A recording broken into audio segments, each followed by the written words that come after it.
About 4% of U.S. women use hormone replacement therapy to treat symptoms of menopause. Now, a new study finds some forms of HRT may increase their risk of high blood pressure. The study included more than 112,000 women 45 years and older who used estrogen-only hormone therapy administered by mouth, through the skin, or vaginally.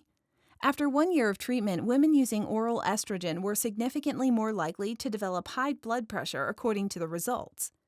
Researchers say estrogen formulation also mattered. With CEE, an animal-derived product, there were increased odds of high blood pressure, more than estradiol, a synthetic version. And overall, using estrogen therapy for a longer period of time or at higher doses was associated with greater risk of the heart condition. The authors say while more studies are needed, these results suggest that blood pressure should be monitored closely in women using estrogen-only HT.